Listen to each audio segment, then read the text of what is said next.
할렐루야. 여러분 다 좋은 날들이 되시기를 바랍니다. 똑같은 말을 해도 기분 좋게 말하는 사람이 있고, 같은 말을 해도 마음 상하게, 자존심 상하게 말하면서 아주 기분 나쁘게 말하는 그런 사람들도 있습니다. 질책을 해도 칭찬처럼 말하는 사람이 있는가 하면, 칭찬을 해도 아주 비꼬고 비틀어서 말하는 그런 사람들이 있어요. 여러분은 어떻게 말하면서 사십니까? 전교 학생이 2명밖에 없는 산골 학교에서 시험을 봤어요. 근데 두 학생이 시험을 보면서 서로 컨닝을 하는 거예요. 화가 난 선생님이 둘을 불러다 놓고 꾸중을 했어요. 야, 이놈들아, 너희들은 전교에서 1, 2등 하는 녀석들이 컨닝을 하면 어떻게 하냐. 여러분, 똑같은 말을 해도 조금만 신경 쓰면 얼마든지 위로의 말이 되고 사랑의 말이 되고 격려의 말이 될 수가 있는 것이에요. 여러분이 하시는 말에는 사랑과 격려가 담겨 있기를 바랍니다. 나는 항상 좋은 말을 하며 살겠다고 하는 그런 결심이 여러분 가운데 있기를 바랍니다. 그러기 위해서는 우리가 항상 기도에 힘쓰며 겸손하게 살아야 돼요. 우리는 내 증인이 되라고 하는 주제를 가지고 금년을 시작했어요. 하나님께서 가장 원하시는 소원이 땅끝까지 이르러 내 증인이 되라고 하는 그런 소원인데, 우리가 하나님의 소원을 이루기 위해서는 전도하고 기도해야 된다고 말했어요. 우리가 최선을 다해서 열정으로 산다고 하는 것은 아주 좋은 일이에요. 그러나 더 중요한 것은 열정을 쏟아부을 것을 분명하게 알아야 돼요. 이스라엘의 초대 왕인 사울은 질투심 때문에 다윗을 잡아 죽이려고 하는 일에 열정을 다했어요. 또 사사 가운데 가장 좋은 조건을 가지고 있던 삼손은 자기의 재능과 능력과 열정을 이방 여인 드릴라의 마음을 얻기 위해서, 그 일을 위해서만 힘을 쏟았어요. 자신의 열정을 어디에 집중해야 될지 모르는 사람은 그 열정이 오히려 자신에게 독이 되고 있어요. 그렇기 때문에 우리는 열정을 쏟아야 될 것을 분명히 알고 있어야 될 것이에요. 성경에는 우리가 열정을 쏟아야 될 것, 세게 해야 될 것들에 대해서 말씀을 하고 있어요. 성경에는 힘쓰라고 명령한 것들이 많이 있는데, 최선을 다해서, 열정을 다해서 최고의 결과를 얻어내는 것을 열정이라고 그렇게 말합니다. 성경에는 성도들이 기도에 힘썼다고 하는 이야기와 기도에 힘쓰라고 하는 명령이 여러 곳에 나와요. 사도행전 2장 42절에 그들이 사도의 가르침을 받아 서로 교제하고 떡을 떼며 오로지 기도하기를 힘쓰니라. 로마서 12장 12절에 소망 중에 즐거워하며 환난 중에 참으며 기도에 항상 힘쓰며, 에베소서 6장 18절에 모든 기도와 간구를 하되 항상 성령 안에서 기도하고 이를 위하여 깨어 구하기를 항상 힘쓰며 여러 성도를 위하여 구하라 말씀하고 있어요. 또 골로새서 4장 2절에 기도를 항상 힘쓰며 기도에 감사함으로 깨어 있으라고 말씀하고 있어요. 우리 신앙생활 하는 사람들은 누구나 다 기도해야 된다고 하는 것은 다 알고 있어요. 하나님께서 또 우리의 기도를 들으신다고 하는 것도 믿고 있어요. 기도에 능력이 있고 구하는 자에게 응답하시는 하나님을 모르는 사람은 아무도 없을 것이에요. 그러나 열정을 다해서 기도하는 사람은 많지 않습니다. 갑자기 큰 문제가 생겨서 기도하는 사람이 있어요. 자녀가 고3이 학생이 되면 열심히 기도해요. 또 취직이나 결혼 문제나 사업 때문에 반짝 기도하거나 잠깐 열심히 기도하는 사람은 얼마든지 있을 수가 있어요. 그러나 꾸준히 계속해서 기도하는 사람은 많지가 않아요. 그래서 하나님은 기도하기에 힘쓰라고 말씀하셨어요. 그래서 주님은 습관을 따라서 언제든지 열정으로 기도하는 본을 우리들에게 보여주셨어요. 오늘 본문 39절에 보면 예수께서 나가서 습관을 따라 감람산에 가시매 제자들도 따라갔더니 말씀하고 있어요. 여러분의 남편이나 아내나 부모님이나 자녀가 항상 습관으로 하는 것이 어떤 것입니까? 남편이 늦으면 무슨 일이 있나? 왜 늦지? 그런 생각이 드십니까? 아니면 이 인간이 또 어디에 갔나? 왜 안 오고 있나? 그런 생각이 드십니까? 여러분의 자녀가 밖에 나가서 들어오지 않는다고 하면 도서관에 갔겠지, 또 열심히 공부하나 보다, 이런 생각이 들면 이 아이는 열심히 공부하는 자녀예요. 그러나 영화관에 갔나?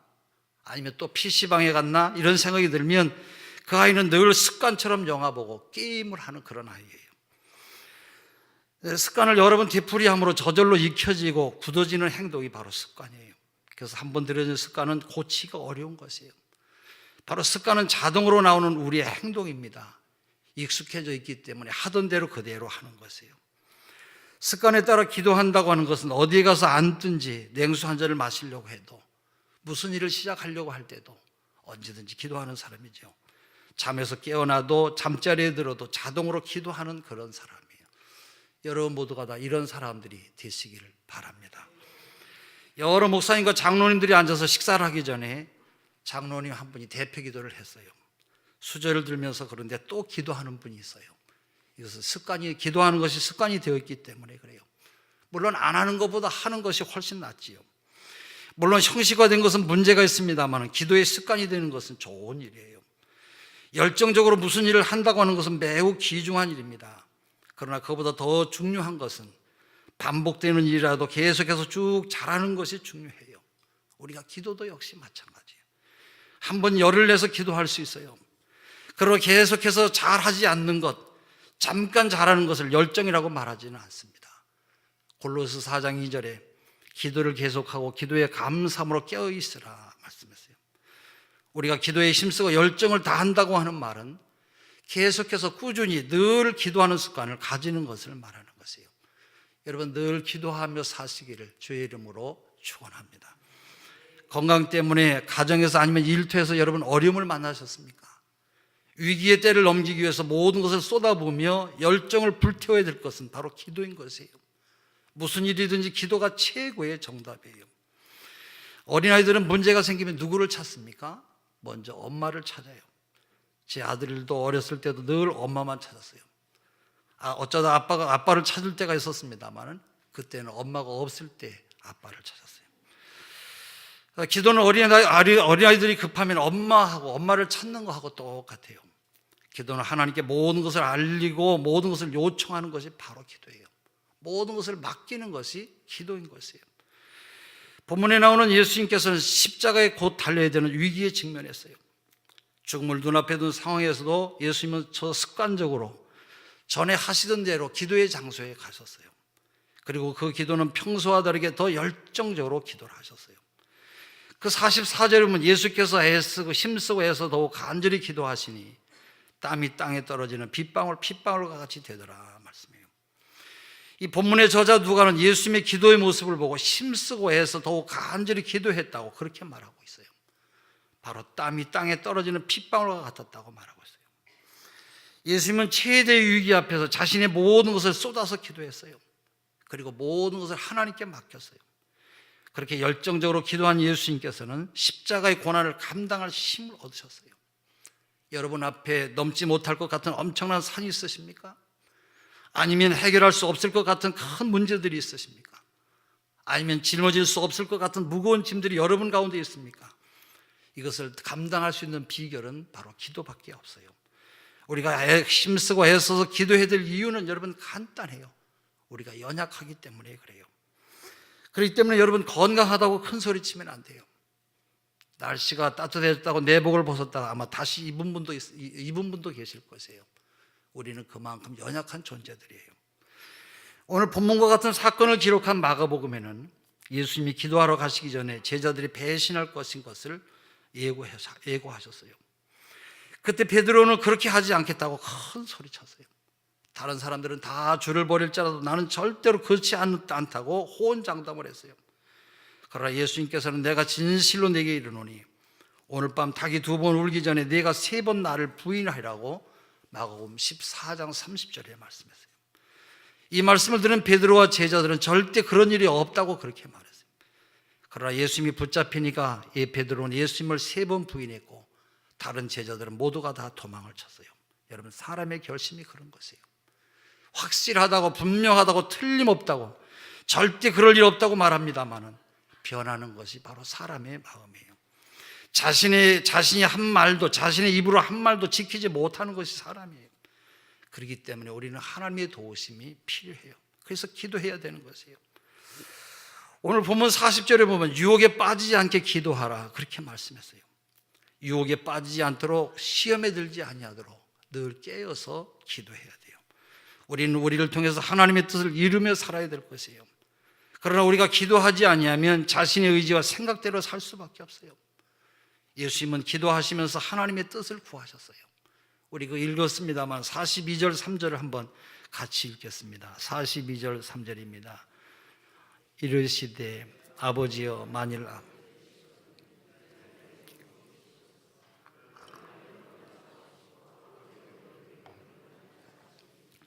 천사가 하늘로부터 예수께 나타나 힘을 더하더라. 예, 기도는 나의 뜻을 하나님께 아뢰는 것이 아니라 하나님의 뜻에 나를 맞추는 것이에요. 마태복음 6장 예수님께서 가르쳐준 기도의 초점은 아버지의 나라가 임하는 것이고 하나님의 뜻이 이루어지기를 기도하라고 하신 것이에요. 우리가 하나님 마음에 합한 사람으로 살기 위해서, 하나님이 기뻐하시는 꿈을 이루기 위해서 우리는 기도해야 될 것이에요. 그러므로 하나님의 뜻을 구하는 기도에 힘을 써야 돼요. 하나님은 우리가 원하는 것을 주시는 분이 아니라 하나님은 우리가 필요한 것을 주시는 하나님이세요. 여러분의 자녀가 달라는 대로 다 줍니까? 여러분의 자녀가 필요한 것만 주는 것이에요. 그러므로 우리는 하나님이 원하심이 무엇인지 그것을 알기 위해서 기도해야 되는 거예요. 더욱 힘쓰고 애써 간절히 구해야 돼요. 우리가 힘쓰고 애써서 더욱 간절히 기도해야 될 이유는 기도에도 때가 있기 때문에 그래요. 바로 지금 해야 되는 기도는 지금 해야 돼요. 미루었다가 한꺼번에 할 수 없는 것이에요. 예수님께서 겟세마네 동산에서 기도하실 때 제자들에게 기도하라고 하시고 돌 던질 만큼 멀리 떨어진 곳에 가셔서 기도하셨어요. 그러나 제자들은 기도하지 못하고 잠이 들었어요. 예수님은 베드로에게 네가 1시간도 깨어 있을 수 없더냐, 시험에 들지 않게 깨어 기도하라고 마가복음 14장 37절에 말씀하셨어요. 예수님께서 피곤하여 잠든 제자들을 깨우고 다그치며 기도하라고 하신 이유는 바로 그때가 바로 기도해야 될 그런 시간이기 때문에 그래요. 여러분, 기도에도 때가 있어요. 그렇기 때문에 지금부터 순간순간 기도해야 됩니다만은 때로는 시간을 정해서 기도해야 되고 습관처럼 늘 기도하는 그런 믿음의 사람들이 되시기를 바랍니다. 아주 게으르기로 소문난 농부가 있었어요. 그날도 이 사람은 모두 밭으로 일하러 가고 농부만 집에 남아서 낮잠을 자고 있었어요. 근데 잠결에 이상한 소리가 들렸어요. 개슴치레에 눈을 뜨고 주변을 살펴보니까 도둑이 대낮에 담을 넘는 것이 보였어요. 하지만 이 도둑이 이렇게 나타나는데도 불구하고 농부는 그저 잠이 덜 깬 그런 상태로 도둑이네, 이놈의 자식 담장을 넘어오기만 해봐라, 중얼거리며 계속 잠을 잤어요. 좀 또 자는데 또 쿵 하고 소리가 들렸어요. 농부가 심겹게 눈을 떠보니까 도둑이 담을 뛰어내려서 마당을 살금살금 걸어오고 있었어요. 그런데도 이번에도 농부는 속으로만 중얼거렸어요. 집안에 들어오기만 해봐라. 농부가 깊이 잠든 줄로 안 도둑은 살금살금 집안으로 돌아와서 농부 앞을 지나서 안방으로 돌아갔어요. 그러나 여전히 농부는 잠에 취한 채 중얼거렸어요. 저놈이 안방으로 들어가네, 뭘 가지고 나오기만 해봐라. 얼마 후에 도둑은 안방에 가서 값이 나갈 만한 물건들을 한 보따리 짊어지고 나왔어요. 그리고 대문 밖으로 유유히 나갔어요. 농부는 여전히 누워서 이렇게 중얼거렸어요. 이놈의 자식 다시 오기만 해봐라. 여러분, 게으른 농부의 모습이 여러분의 모습이 아닌지 한번 여러분 되돌아보시기를 바랍니다. 기도는 미루거나 한꺼번에 몰아서 하는 것이 아니에요. 기도해야 한다고 하는 생각이 드는 그때가 바로 기도할 때예요. 근데 많은 사람들이 기도해야 된다고 하는 것을 알면서 무엇을 어떻게 기도해야 되는지 모른다고 그렇게 말해요. 기도는 멋있는 말로 옥구슬을 굴러가듯이 문학적으로 철학적으로 논리적으로 해야 되는 것이 아니에요. 예수 믿어서 하나님의 자녀가 된 우리가, 하나님을 아버지라 부르는 우리가 아버지에게 아뢰듯이 기도하면 되는 것이에요. 하나님 아버지 이렇게 부르시기만 해도 돼요. 그러시면 하나님은 우리의 사정과 필요를 아시는 전지전능하신 분이시기 때문에 아버지 한마디만 해도 알았다고 하면서 우리의 이 모든 문제를 도와주시는 것이에요.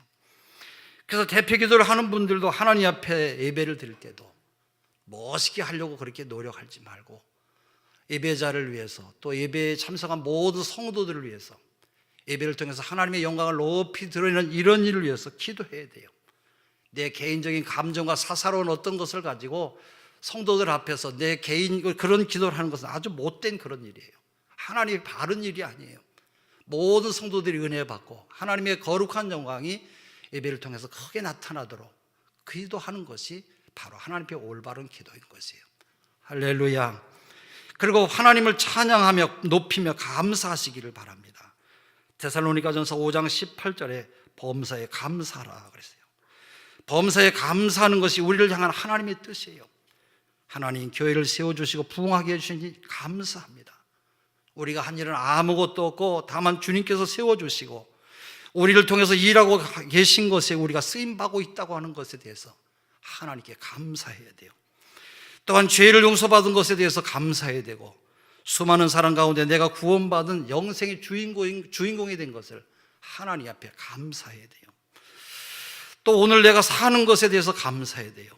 보잘것없는 나를 생명 주셔서 오늘도 주의 전에 나와 하나님 옆에 감사의 기도를 하게 하시니 감사합니다. 그런 기도를 해야 되는 것이에요. 또 시련을 만났지만 이겨낼 힘을 주심을 감사합니다. 여러분 얼마나 감사할 일이 많이 있어요. 그런데 사랑과 은혜가 충만하시고 자비로움이 한량없어서 우리를 푸른 초장으로 쉴 많은 물가로 인도하셔서 우리에게 좋은 것을 채워주기를 기뻐하신 하나님, 여러분 길게 멋있게 기도하는 것을 하나님이 들으신다고 한다면 하나님께서 여러분 그 기도를 들으면 빨리 너 기도해라 그렇게 말씀하실 것이에요. 그러므로 꼭 대단하게 하지 않아도 돼요. 하나님 감사합니다. 이 아름다운 세상을 만드신 것을 감사합니다. 이 모든 영광을 하나님께 올립니다. 이 정도 하기만 하면 되는 것이에요. 그리고 나서 죄의 용서를 위해서 기도해야 돼요. 하나님과의 대화에서 가장 큰 방해물은 바로 우리의 죄예요. 죄가 바로 우리의 앞날을 가로막고 죄가 내 길을 여러분 내 가정을 흔드는 것이에요. 이사야서 59장 1절 2절에 여호와의 손이 짧아 구원하지 못하심도 아니요 귀가 둔하여 듣지 못하심도 아니라 오직 너희 죄악이 너희와 너희 하나님 사이를 갈라놓았고 너희 죄가 그의 얼굴을 가리워서 너희에게서 듣지 않으시게 함이라고 말씀하고 있어요. 하나님 앞에 이렇게 내가 잘못했습니다 그렇게 기도하면 돼요. 알고 지은 죄, 모르고 지은 죄, 이 모든 죄를 다 용서해달라고 기도하면 되는 것이에요. 우리가 하나님 앞에 죄를 고백해야 용서받고 여러분 당당할 수가 있는 것이에요. 숙제를 하지 아니한 학생은 여러분 선생님을 늘 피하기 마련이에요. 신호 위반을 한 운전자는 여러분 교통경찰만 봐도 가슴이 두근거려요. 제가 어느 날 운전하며 가다가 생각에 잠겨가지고 한참을 가다가 신호를 위반했어요. 물론 실수였어요. 여러분 믿어주세요. 순간 하찮은 생각이 드는데 뒤를 보니까 경찰차가 있는 거예요. 깜짝 놀랐어요. 걸렸구나 하고 생각하고 있는데 경찰차가 그냥 모르고 지나가는 거예요. 얼마나 감사하고 또 한편으로 다시 올까 봐 걱정이 되는 거예요. 잘못한 것이 있으면 사람이 여러분 잘못한 것이 없으면 떨리질 않은데 잘못했으니까 내내 가면서 혹시나 그러면서 계속 뒤 백미러를 보면서 뒤에 쫓아오는 줄로 그렇게 쳐다보고 있었어요. 우리가 하나님 앞에 기도할 때 잘못한 일에 대해서 먼저 용서를 구하고 용서받은 확신을 가지고 기도해야 돼요. 요한일서 1장 9절에 만일 우리가 우리 죄를 자백하면 그는 미쁘시고 의로우사 우리 죄를 사하시며 우리를 모든 불의에서 깨끗하게 하실 것이요 말씀했어요. 우리가 우리의 죄를 고백하면 하나님께서 용서해 주세요. 그리고 나서 삶의 모든 염려와 문제, 우리의 필요를 위해서 하나님 앞에 기도하는 것이에요. 베드로전서 5장 7절에 너희 염려를 다 주께 맡기라 이는 그가 너희를 돌보심이라 그랬어요. 그래서 기도는 하나님 이것 주세요 저것 주세요라고 구하는 것이 아니라 내 이 모든 문제를 하나님 앞에 맡겨버리는 것이에요. 여러분 범사를 하나님 앞에 맡기고 사시기를 바랍니다. 어린아이들이 세뱃돈을 받고 용돈이 생기면 그 돈을 대부분 엄마에게 맡겨요. 근데 아이들이 조금 자라면 엄마에게 맡기질 않아요. 바로 중요한 것을 맡기지 않을 때부터 부모와 자식은 멀어지기 시작하는 것이에요. 여러분의 아이들이 여러분에게 용돈을 맡기지 아니할 때부터 여러분 자식을 모르는 것이에요. 하나님은 우리에게 모든 것을 맡기기를 원하세요. 바로 그게 기도예요. 그리고 나서 예수님의 이름으로 기도합니다라고 하면 되는 것이에요. 이렇게만 기도해도 아마 1, 2분은 넘을 것이에요. 근데 우리가 수요일이나 어느 때 통성기도를 자유롭게 하시다가 주기도만 하고 가십시오. 그러면 얼른 나가는 사람이 있어요. 뭐라고 기도하고 가는 것인지 여러분 기도의 시간을 조금씩 늘려서 기도하시기를 바랍니다. 오래 기도하는 습관을 가지세요. 물론 기도 시간이 길다고 해서 좋은 기도, 능력 있는 기도라고 말할 수는 없어요. 기도의 힘은 오랜 시간이 있지 않아요.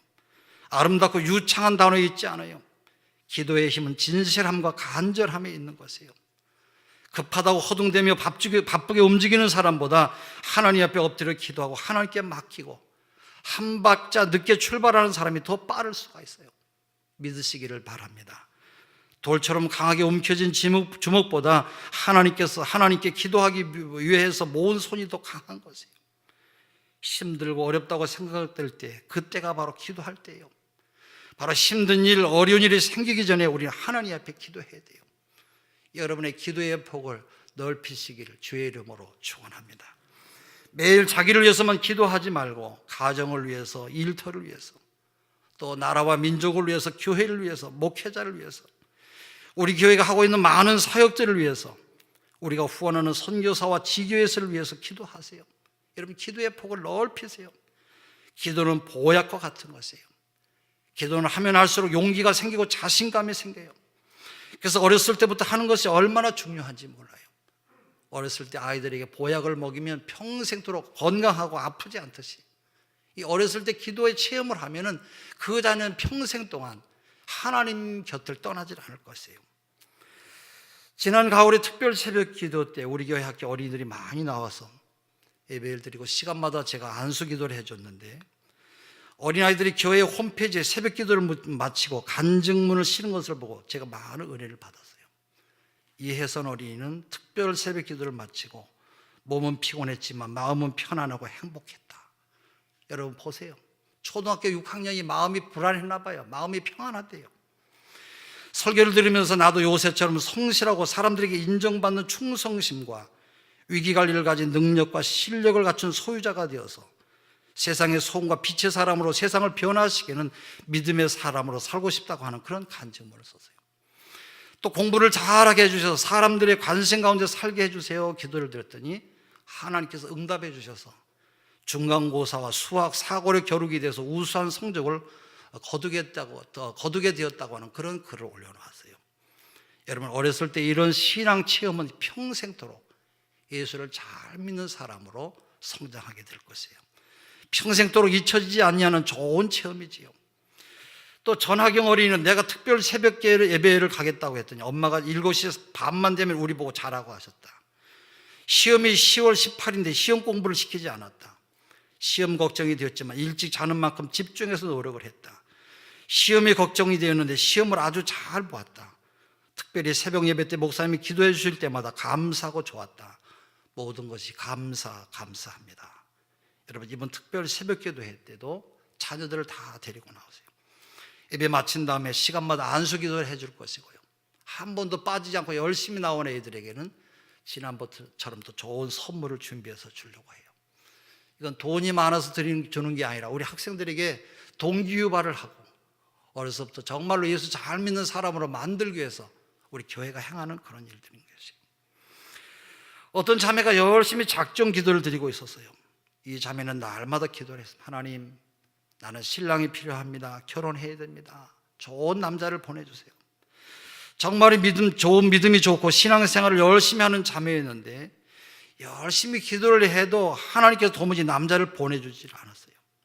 근데 어느 날 자매가 기도하는 것을 본 목사님이 자매를 불러서 이야기했어요.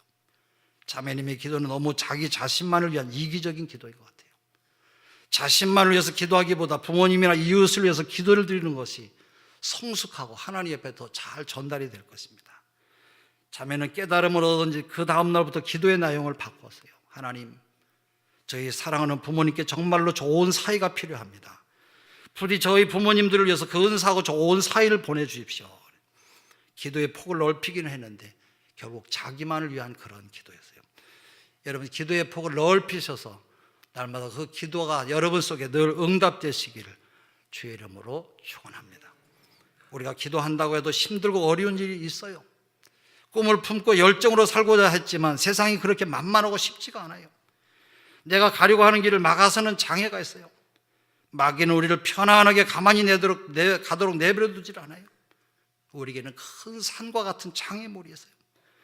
그럴 때 큰 산은 네가 무엇이냐, 평지가 되리라고 여호수아 4장 7절에 말씀한 것처럼 여러분들도 이 말씀을 믿고 선포하며 나갈 수 있기를 바랍니다. 우리에게 두려움의 순간이 있어요. 떨지 말고 기도하세요. 한숨 쉴 만한 일도 있어요. 그때 한숨 쉬지 말고 찬송해야 돼요. 지금 눈물로 기도하는 제목이 변해서 여러분에게 간증이 될 줄로 믿습니다. 땀 흘리는 고난이 변하여 훗날 돌이켜 말할 수 있는 그런 추억이 될 것이에요. 이사야서 30장 31절 오직 여호와를 앙망하는 자는 새 힘을 얻으리니 독수리가 날개치며 올라감 같을 것이요 다른 박질하여도 곤비하지 아니하겠고 걸어가도 피곤하지 아니하리로다 말씀하세요. 여러분 기도에 열정을 가지세요. 습관적으로 기도하세요. 깨어서 기도하세요. 범사에 기도하고 쉬지 말고 기도하기 위해서 말이나 일이나 다 주 예수의 이름으로 열심을 다하시기를 바랍니다. 반복적으로 계속해서 습관적으로 기도하며 살아가는 기도의 승리의 사람들이 되시기를 주의 이름으로 축원합니다. 기도하겠습니다.